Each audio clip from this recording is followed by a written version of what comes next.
Uish, ini cerita korek hidung batal puasa. Betul tak betul? Need to find out lah. Alright, jom BTZ Podcast.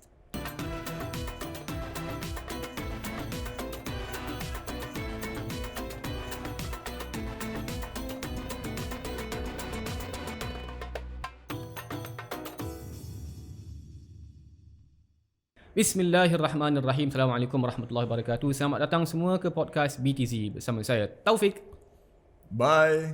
Zack. Oh, Zack ada permanent Zack Benar.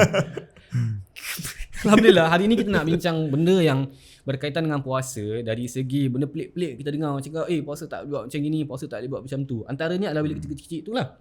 Orang cakap tak boleh banyak. korek hidung. Apa Yes, benda lagi pelik correct. yang you pernah dengar time kecil-kecil? Things like macam tak boleh telan alio. Alamak. Tak boleh. Telan alio sendiri batal lah. You know, all that kind of thing lah. Macam korek hidung is one of them. Then Korek telinga? Korek telinga. You know, benda-benda yang kita mungkin berus gigi pada waktu siang and all that. Then tak boleh lidah lah, all that mistake thing lah, you know. So yalah, I think you all is the best person lah to answer all this. So pressure kat you all. Ya, kita bukan nak bincang hukum-hukum sangat lah, tapi kemungkinan boleh share certain ideas yang boleh kita fahamkan benda ni lah. Correct. So that they all pun ambil, you know, macam be careful lah kan. So, kenapa orang nak korek hidung puasa tak? Tu hidung gatal. Hidung gatal. Tak ada benda nak buat kan. Habit korek hidung. Itulah, cuma hidung tu, korek hidung tu rasa puas ke? Kena puas juga lah. Kena puas juga kan. So orang kata kalau batal puasa tu kena rasa puas je dulu Oh kan. macam gitu lah orang cakap. Ada orang cakap macam gitu lah. Jadi korek lah banyak-banyak. Even komo-komo pun sama kan. Macam orang ya. cakap, macam mana aku nak solat ni, aku nak komo-komo ni takut. Yalah, dah hujung-hujung, dah kering kan mulut kan. So takut satu tiny water droplet pun termasuk kan. Itu kita tahap dia punya jaga-jaga dia. Yes, No, which yes, is interesting lah. I rasa bila orang tanya soalan-soalan macam gini, walaupun kadang-kadang kita rasa dia kelakar ke pelik ke apa kan, niat di sebalik soalan-soalan macam gini atau Bagus. pemahaman dia bagus. Bagus. Biarlah orang bersikap jaga-jaga. Betul. Cuma again lah, kadang-kadang terlalu berjaga-jaga tak pada tempatnya pun tak perlu Masalah juga.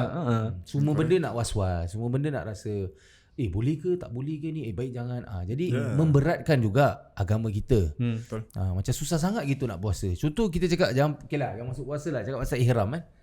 So bila orang dalam keadaan ihram tak boleh buat ni, tak boleh buat tu, tak boleh ni. Sekarang yalah, ihram kita tak boleh cukur rambut, tak boleh sengaja gugurkan rambut kita dan sebagainya. Yes, correct. Tapi sekiranya kalau benda tu tidak sengaja Betul. terkena dengan badan kita ataupun terjatuh rambut kita disebabkan apa pun lah kan, Yalah. maka benda tu tak membatalkan ihram kita. Sama juga bila balik pada hukum puasa tu sendiri. Okay. So bila berpuasa ni yalah, balik kepada menahan nafsu makan dan lebih-lebih lagi segala-gala nafsu yang jahat tu lah. Sebab puasa I rasa tu point cantik. Pasal apa? I pernah dengar, dia bukan dari segi korek hidung ke apa dia macam benda yang agak fikir balik macam okey kot, tapi fikir balik macam pelik juga. Ada orang tanya, "Ustaz, apa hukum kalau kita bulan puasa Ramadan kita pergi tengok wayang?" Betul. Benar dia cakap soalan tu Apa hukumnya kalau kita swimming? Swimming pun sama juga dengar. I rasa kalau apa namanya tengok wayang, tengok cerita apa lah, cerita. Ingat dulu pernah ada cerita Marvel apa tak. I ni memang minat Marvel lah kan. Okay. Pernah satu cerita Marvel ni, ustaz cerita macam itu boleh pula. Black Panther. Tak ingat pernah salah satu Marvel tu keluar bulan puasa. Okay. Jadi my wife, I tanya my wife, Iron I Man tanya. mana? Iron Man. Tak tahu mana satu lah. Iron Man Iron Man bukan Marvel. Marvel lah, Marvel. Ingat macam Aiman tadi. Aiman mah ada cerita lain juga. Aiman. So cerita dia adalah dari sudut ni kalau nak perbahaskan dia tidak technically membatalkan, cumanya adalah dia tak kena dengan feel Ramadan. Betul. Okay. Feel Ramadan itu adalah kita nak tungkus lumus untuk melakukan ibadah and suppress nafsu kita dan sebagainya. So walaupun benda tu boleh, tapi dia macam tak kena. Dekat Mesir Dia dulu tak ada kena tempat. kena tempat. Okay. Cetak. Tak kena waktu, tak kena subjek, tak banyak kena topik. benda bulan Ramadan kau nak bangun di wayang. Macam tak kena topik lah. Tak kena. Boleh buat off lepas topic. Ramadan apa macam itulah. Dekat Mesir pernah benda macam ni. Dia bukan apa, dia orang main bola bulan puasa. Pakcik-pakcik pernah marah budak-budak. Pasal kalau Ramadan ni kalau musim sejuk Syok malam lah. tu panjang. Ya, betul. Yes. Lepas tarawih masa panjang ke subuh. 8 8 dah isyak dah. Dah. Lepas tu main bola budak-budak. Walaupun again lah, adakah dia membatalkan puasa, membatalkan Ramadan experience? Tak. Tapi dia kena ke tak dengan feel tu? Ya. Maka ini ada perdebatan dia sedikit lah. Ada pakcik-pakcik cakap, tak, nanti kau tak boleh nak bangun qiyam, nanti kau sahur pun tak Make terbangun. sense juga. Itu more tu okay lah. Benda-benda ni actually more to warnings lah macam warning, kau tak boleh buat ni pasal nanti kau termiss benda ni. Misal kata you know. Tapi budak-budak kanan cakap, tak, kita main bola pun all out macam mana pun, kita bangun sahur, kita pergi Sebab nak cergas lah. Main bola pun untuk jadi fit. Pasal apa? Pasal kita tak boleh miss Tarawih Cup kita kan. dulu kan. Datang perkataan tu, Tarawih Cup. Itulah. Tarawih Cup ni okay lah, istilahnya sebenarnya macam orang-orang yang tahu lah cerita dia ni. orang-orang yang cabut sembahyang Tarawih. Alhamdulillah. Diorang datang mungkin solat Tarawih even setengah, even tak solat langsung lepas isyak tu, so bapak kat rumah thinking that okay lah anak aku kat Salih anak aku pergi Tarawih ni. anak aku tengah Tarawih tau, jangan ni dia jangan kacau dia. Padahal kat bawah blok taruh slipper 2 sini jadi goalpost. Itulah namanya Tarawih Cup. Actually I pun lalui benda tu. Yes. Dulu dekat Pasir Ris memang kira lepas tarawih, masa tu tak imam lah. Jadi bila kita pergi solat kat istighfar tu, balik sampai kadang-kadang masa tu dah start juga imam. So bila kita main kat bawah blok, polis sampai datang tau. Yes. Bising kan. Macam bukan kau yang jadi imam ke hari tu? Yes, correct. Tapi benda tu fun lah. Sebab yalah, selalu Ramadan rasa macam lama malam tu. Macam Ramadan nanti lepas tarawih kita ada pergi bazar. Betul. Gini semua. Cuma at the end of Tawaf apa bazar. yang Tawaf apa yang kita bazar nak, nama dia. Lontar jamrah. Lontar duit lah. Ambil lah. Lontar duit lah. lah. Kalau boleh jangan sampai bila penghujung Ramadan tu kita sekadar menahan Lapar dan dahaga je. Lain kita tak dapat menahan kan. Betul. Itu yang Nabi sebut dalam hadis kan. Jangan sampai orang tu rugi puasa dia disebabkan itu je dia buat, tahan makan, tahan minum, tapi lain dia tak jaga. So apa hikmah Ramadan tu adalah untuk menjaga semuanya. Kalau kita banyak buang masa, jangan buang masa pada Ramadan. Gunakan dengan sebaik-baik mungkin. Mungkin kita tu sebab tu kadang-kadang orang gunakan istilah tidur Ramadan ni ibadah. Memang betul. Tapi janganlah sampai kita tidur satu hari. Tidur kan? ngorok tu bukan Ramadan lagi. Dan mungkin ada sudut pandang yang lain juga. Ini ulama-ulama sebut, ada cakap puasa ni ada tahap-tahapnya. Maksudnya tahap biasa tu adalah tak lain dan tidak bukan, tak makan, tak minum, tak ada hubungan suami isteri. Yes. But then ada level puasa yang Tinggi sikit. which is menahan diri daripada semua jenis maksiat. Okay. Semua pun. So puasa mata, puasa tangan dan sebagainya. Mulut. Pasal ada orang puasa tapi tengah puasa ni ngumpat. Ya. Ada orang dalam keadaan puasa buat maksiat yang lain. Ada kan? So walaupun Ada mata merah. mata merah cerita lagi Cerita dah habis So walaupun technically puasanya tu sah, tapi seolah-olah dia tak dapat the full experience of Ramadan.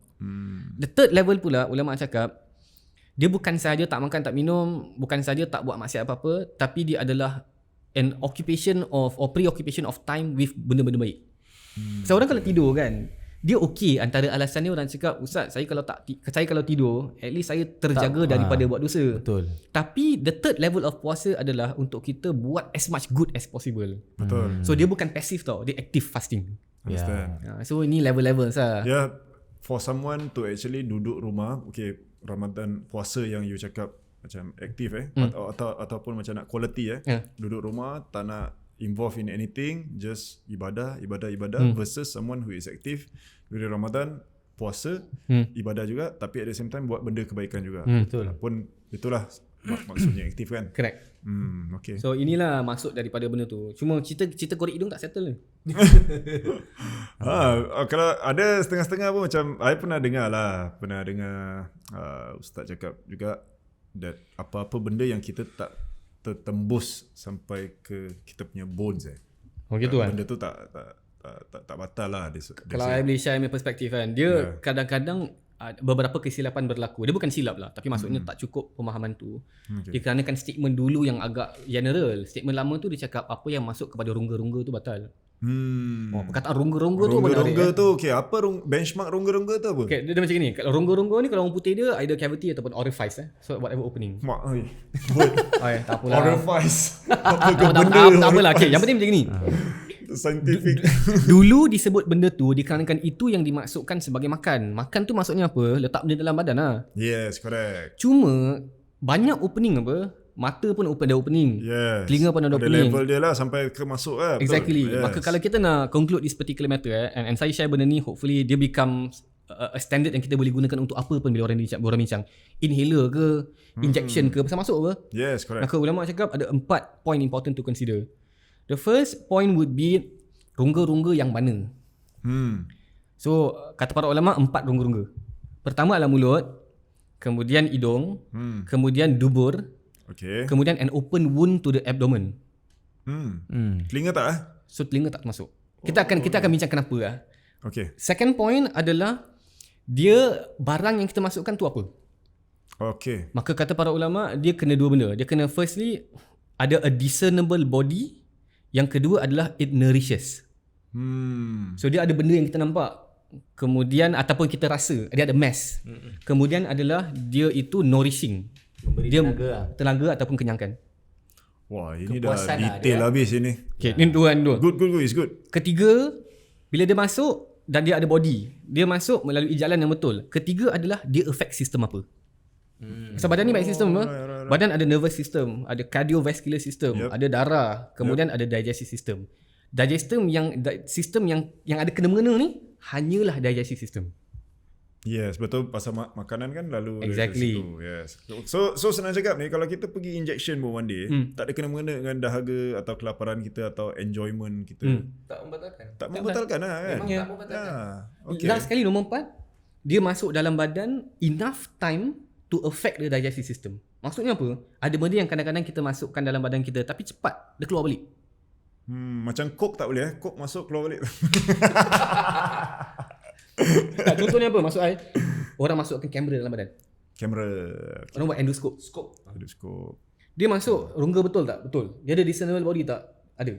Tapi is it inserted enough time untuk digestive system to be activated? Tak. Maka tak. Maka apa-apa yang tak kena dengan these 4 points, maka tidak membatalkan puasa.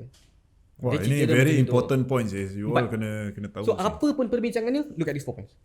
Understand. Maka dengan itu kalau orang cakap insulin, Okay.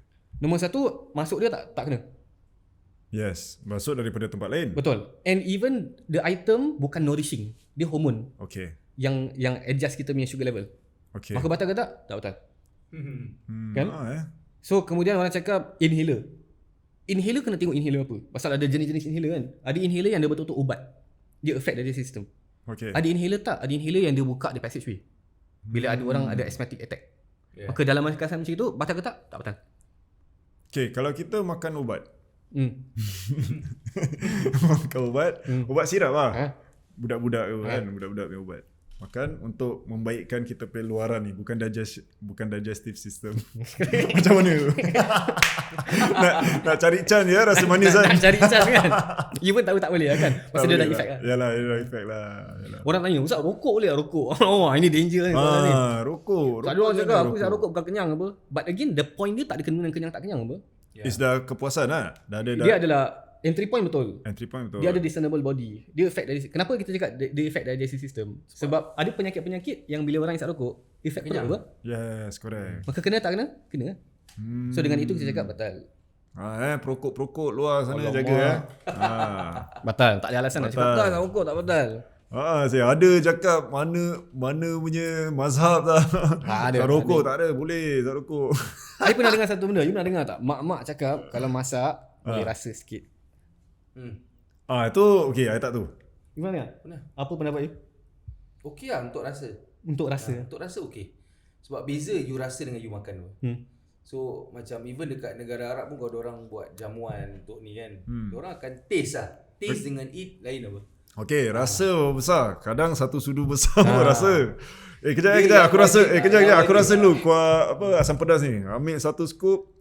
Dah gitu pun macam tak cukup rasa juga. Tak cukup lah, nanti atas lagi. Maka dengan itu ulama sarankan kalau nak rasa kat the tip of your tongue. Ya. Ni Ujung lah. Ujung jari je. Ujung lidah. ujung lidah. Pasal yang paling aktif dekat lidah is the middle.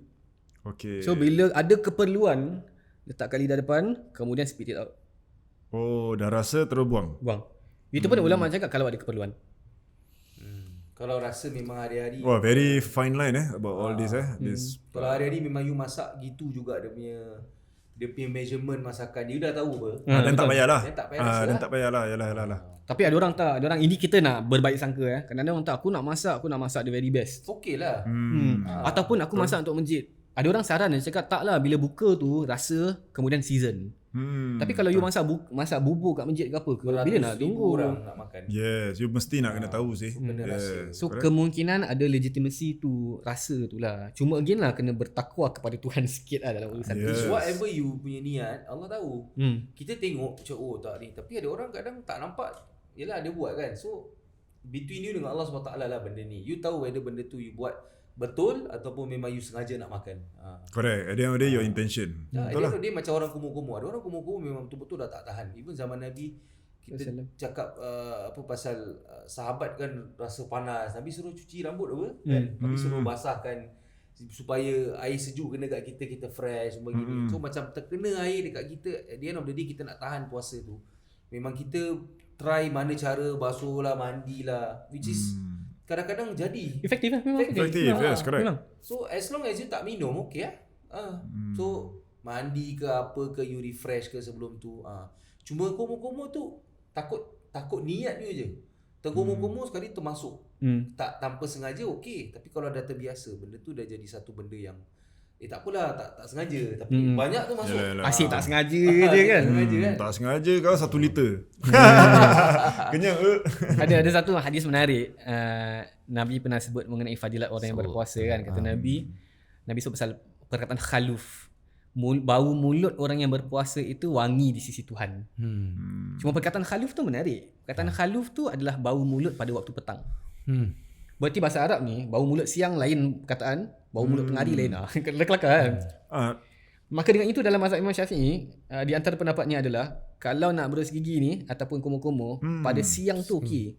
Pada petang tu jangan. Dikarenakan keberkatan yang ada pada ujung tu. Cuma masalah dia kadang-kadang orang tak faham hadis ni juga. Dia katalah mulut dia tengah Dia busuk je. bila dia busuk dia boleh ha-ha kat orang. Dia cakap wangi ni. Tapi kita cakap dia wangi di sisi Tuhan, bukan di sisi badan. Bukan di sisi manusia.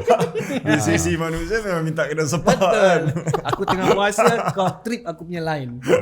Jadi pagi tu, yelah itu yang bagus sih waktu imsak. Kan bila you berhenti dari makan, then you berus gigi, then from there you akan fresh lah you punya mulut dan sebagainya. Boleh tahan sampai tengah hari. Cuma kalau masa rasa dah petang dan sebagainya gitu kan, rasa macam mulut kita memang dah lama tak ada kena makanan, bau kan. So jangan pula kita ha-ha kat orang kan. And boleh Kita lah. sebut huruf ha tu kan. Rasanya kalau bulan Ramadan ha pedas semua yang puasa memang mulut dia gitu pun. Betul. Yalah, betul. Itu kan kira macam bau kasturi kan Nabi kata kan. Rihil misk. Rihil misk. Jadi wangi-wangian yang dalam syurga yang pahala orang berpuasa tu, jangan risau buat bau dia lah. Tapi di sisi Allah tu kau masih lagi wangi. Tapi kalau pun perlu untuk komo-komo ataupun perlu untuk berus gigi boleh, tapi kena jaga-jaga betul lah. Ya. And kita kena ingat juga Nabi siwak kan. Siwak tu kering. Yeah, siwak. Kita hari ni dengan kita punya toothpaste apa semua dengan air yang banyak, kadang-kadang Listerine, takut takut dia terlalu basah. Listerine pun kira kalau tengah-tengah lapar, kalau kena pun sejuk kan. Macam Mentos babe. Kita kena jadi juga kena berjaga-jaga kena berjaga-jaga. So sebaiknya elakkan kan. Tapi betul. Kalau rasa komo-komo tu boleh mengelakkan you daripada you berbuka, it's okay. Actually for me kan, I prefer macam ambil satu gayung air ke apa dan just splash lagi puas daripada komo-komo. Itu yang Nabi sebut untuk sahabat. Kira ambil air sejuk, kira panas kan waktu tu. Yes, waktu perang tak silap ambil pakai tangan gini, campak gini sekali terus lagi fresh. Itu boleh, tapi jangan buka mulut lah. Kalau kita gini. Itu yang balik pada orang swimming tu. Macam mana tu kalau saya tertelan pula yang kalau masuk memang keluar dah kenyang air kan. Macam payah sikit. Okay, senang cakap swimming ni bukan cakap tak boleh, tapi best to avoid. The worry of benda tu masuk daripada sini. Kalau dia memang swimmer, kita cakap dia apa schooling ke kawan. Kalau dia kerja dia dah swimming dah, kita tak boleh cakap. Tapi Ramadan boleh buat malam. Dia try bilang dia swimming atas darat lah. Boleh buat malam. Kau buat lepas tarawih pun boleh kan. Swimming malam kat laut. Siang hari pun. Ada orang cakap, Ustaz, I tak swimming, I semua kat jacuzzi je. Macam-macam. Wah, tu mengada-ngada. Ada. Macam I jacuzzi. Ada tak benda pelik lagi? Pelik-pelik. I think most of it. Ada like orang that kata lah. kentut boleh batal. Kentut pun batal. Jadi menahan kentut. Jadi macam wah, Menahan lapar, susah dahaga sangat dan kentut. Susah sangat ke kau nak puasa ni macam sampai semua benda kau tak boleh buat kan? Kalau gitu dah kasih satu efek yang negatif sih. I think terhadap banyak agama, impression dia tak cantik. Impression tak about cantik. agama kita dah jadi macam semua tak boleh. Dan Ni tak kena boleh, tu ingat tak bahawa boleh. Islam adalah agama fitrah. Dia tidak melanggar fitrah. So in a way you puasa, you bukan tak boleh pergi toilet, you bukan tak boleh buang air, tak boleh buang angin. Betul. Segalanya boleh, yang tak boleh adalah makan dan minum. Hatta dalam perbincangan puasa dalam suratul Baqarah daripada ayat 183 sampai 187 tu tengah-tengah tu Allah sebut yuridullahu bikumul yusra wa la yuridu bikumul usra. Kan Allah sebut gitu. Allah nak mempermudahkan urusan. Ya. Macam ni macam siapa tu? Ustaz apa tu yang Aiman, ayat Aiman. ni ayat tu. Ada hidayat. Sih. Ya. So puasa ni adalah beribadah dalam bulan Ramadan dan enjoy lah ibadah tu. So dia datang setahun sekali je. So, janganlah memudaratkan diri kita dengan bulan Ramadan tak boleh ni, tak boleh tu, tak boleh ni. Ada juga yang mengatakan pakaian pun sama. Macam bulan Ramadan nak kena pakai satu pakaian je. Macam pakaian yang ke masjid lah. Itu pun merosakkan image juga kalau pakaian you pergi kerja pakaian office dan sebagainya kan. Kalaulah you hidup dekat Madinah, kat Mekah memang hari-hari ibadah, you nak pakai jubah hari-hari pun tak apa. Cuma jangan gunakan istilah berpuasa ni semua benda tak boleh. Bahkan Islam tak pernah mengajarkan benda tu kan. I suka point tu yang kita puasa ni pun kita nak kena enjoy. Betul. Just lead your normal life lah kan. exactly. Betul lah. Tak macam kadang pun I boleh nampak jugalah orang macam kadang bulan Ramadan ni suddenly they transform and Entirely and then they portray themselves suddenly like for Angels that 1 month macam Angel so kau macam dia angel lah. kalau lepas Ramadan dia continue okay. Tapi kalau itu yang risaunya kat situ. Kalau dia dah start buat macam tu dekat Ramadan, then itu dah benchmark dia. betul. Kalau dia tukar lepas Ramadan, then people will say kau ni Takut-takut orang cakap ni ni puasa je. Seasonal lah. Kau ni Benda hidup yang kau puasa buat ni je adalah lah. bermusiman. kat menu keluar sekali je. Jadi Yes, janganlah jadikan Ramadan sebagai tunggak di antara di antara bulan-bulan yang lain, sebagai bulan yang kita bakar semangat kita supaya kita teruskan pada bulan-bulan yang lain. Tapi jangan pula bulan Ramadan tiba-tiba kita berubah jadi bukan diri kita. Sebab tu Nabi suruh kita prepare daripada Rajab, daripada Syaban, puasa, supaya bila masuk Ramadan tu benda tu adalah lebih mendidik kita tau. Ramadan ni is bulan tarbiyah kan. Kita menahan daripada segala benda. Orang Indonesia suka cakap kita masuk ke madrasah Ramadan. Madrasah Ramadan. Jadi Ramadan lebih Macam bootcamp kepada kita tak banyak solat pada bulan-bulan lain. Ramadan kita banyak solat. Dan bila kita buat benda tu selama sebulan, tak ada orang pun mati. Betul. Tak ada orang pun merana. Tak pernah ada orang mati Ramadan. Tak pernah pun orang yang Puasa. kata aku dah puas. You imagine kalau tengok tak make sense kalau orang kata macam dah pagi puasa, malam nak kena tarawih, 10 malam terakhir nak kena qiyam. Babe, this is life. This is yang Allah kata kalau kau tak boleh buat dalam satu bulan, kau jangan mimpi nak buat pada bulan-bulan lain. Malah banyak orang yang buat macam itu lebih cergas pun. And you notice that bulan Ramadan, kemenangan dia is bulan Ramadan tu. Betul. Kalau kita punya fokus about bila raya tu tiba, kalau tak dapat buat apa yang ada pada bulan Ramadan tu, maka tu bukan satu kejayaan. Apa maknanya hari raya sih? Hari raya. Even in the first day you pakai baju kurung pun macam Betul. macam tak ada maksud apa-apa. What are you celebrating? Yes, correct. Correct. Dia punya apa Takkan ni, sekadar lontong dengan rendang hari raya. It's So- not about that what. hari raya tu hari kebahagiaan. Hari kebahagiaan kita kan. Betul tak? Kita tak boleh elak ke? Tapi saya cakap tadi tapi syok juga. Pagi babe, sahur tak ada. sahur tak ada. jadi. Lepas pergi semestinya kan. Dia punya kena tu kan. Hari raya tu. Tapi saya suka point tu kan. Ada hadis yang Nabi SAW Aisyah cakap, walaupun Nabi iktikaf ujung Ramadan tu kan 10 malam terakhir tu Nabi memang all out lah kan Kat masjid tapi tetap Nabi ada riwayat Nabi akan masukkan badan Nabi ke rumah. Pasal iktikaf Nabi tak nak leave the mosque kan. Tak nak batalkan iktikaf. And Aisyah sikat rambut Nabi. Nak cerita apa? Walaupun Nabi iktikaf ni biasanya tak balik rumah apa kan. Dalam keadaan kita tengah put in extra effort, tetap Nabi tu jaga keterampilan. Dalam ibadah pun kira gaya mau jaga. Yalah. Handsome tu kena, sihat kena. Kebersihan. Exactly. Dan juga nak tunjukkan yang Nabi pun tak melupakan tanggungjawab dia. Exactly. Bila Nabi patah balik ke rumah, Tengok keadaan juga. Yelah, hubungan you dengan Allah juga. Tapi Betul. you ada tanggungjawab yang you nak kena jaga juga. This is a very strong point, whereas macam ada juga setengah-setengah macam grup-grup kan, grupi-grupi masjid ni kan, diorang macam tak, ustaz suruh I tidur kat masjid. Ya. Ustaz suruh I involve ni, ustaz suruh I involve tu. Jadi boleh faham jugalah kaum-kaum hawa ni macam lama-lama bingit juga aku ni kan. Dan so, tak mana kurang, yang penting kan? Tak kurang pun pahala dia kalau dia nak berqiyam dengan isteri dia pun. Malah bagus pun. Malah bagus pun. Mungkin dia boleh buat lat-lat kan. Since Singapore sekarang kita dah tak boleh qiyam pun. Kita tak boleh, bukan qiyam, tak boleh iktikaf pun. Sebabkan So I think COVID. this is the best time to actually kita ada satu macam satu kesedaran that actually sebenarnya Allah is asking you to do a quality one, which is with your wife and your kids. Betul lah. I pun selalu recommend instead of the whole month kat masjid, kadang-kadang kat rumah, balance lah. kadang-kadang sendiri tarawih. Boleh. Sebab you tengok qiyam ni pada asalnya solat qiyam ni dia sendiri ni lebih efektif. Betul. You memang akan mengadu sedikit sebanyak dengan Allah tu lebih macam personal lah. Seakan-akan you personal. berbicara dengan Yes. Allah SWT. Betul. Tapi suasana dekat masjid pun dengan imam punya bacaan pun syok. Dengan jemaah Kan? semua. Dan sekali-sekala you bangun dan hidupkan environment tu pada pagi hari dengan keluarga pun important sih. Yes. Sekarang kalau you kat iktikaf kat masjid, you tak sedih ke kalau isteri you, anak-anak you tak bangun? Betul. Malah hadis sebut aiqaza ahlah. Nabi akan Qadha bangunkan keluarga Nabi. So very important juga untuk bukan sahaja bapa yang pergi. Make sure that anak-anak pun merasakan benda tu. Sebab ini kita punya masa depan. Didik Ini yang time kita dia nak kita didik orang. nak tunjukkan orang, this is what I'm looking for. Bila aku dah tua nanti, kau pula sambung legacy ni. Kau pula akan hidupkan benda ni dengan cucu-cucu aku. Jadi benda-benda ni very important. Bulan Ramadan je orang yang akan tak rasa penat. Betul. Orang kerja pagi babe. Kerja dengan baju kerja datang qiyamul lail babe.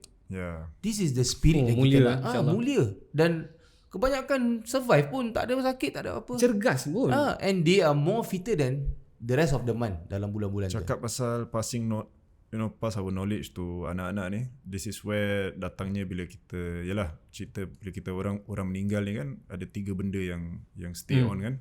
Salah satunya ilmu yang bermanfaat. Yeah. So I think that's where the passing of legacy to our kids to anak-anak, cucu-cucu. Orang keep Ilmu- doing the same thing because you young aja see. Ya, ilmu dan anak yang saleh, doa yang anak saleh tu. Jadi kadang kita sampaikan ilmu tu, tapi tak semua anak yang boleh menerima. Betul? Tapi bila you yang praktis benda tu sebagai satu kehidupan dalam rumah tangga Lifestyle, you, yes. lifestyle itu budak-budak ikut as contoh tauladan.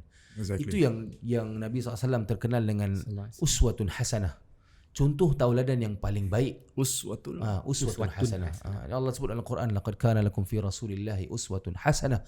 Contoh tauladan. Sebab Nabi bukan sahaja command, tapi malah Nabi buat lah. memberi contoh tauladan supaya orang ikut. Sebab kalau dalam you tengok dalam research orang-orang yang terpelajar, dia kata kalau kau suruh orang dengan kau buat, It's orang different, ikut, yes. is different. Correct. Sebab tu Nabi lebih ke arah aku buat dulu, nanti kau tengok macam mana dia punya ni. Jadi bila budak-budak kecil-kecil memang orang tak faham. Cuma bila kita ajak orang, kita bangunkan orang, lama kelamaan dia cakap, oh malam ni special Dia dapat rasa sendiri walaupun dia tak faham. So kita kena build that environment at home. Yes. Understand. So bila bulan Ramadan, orang akan look forward, nanti pergi masjid.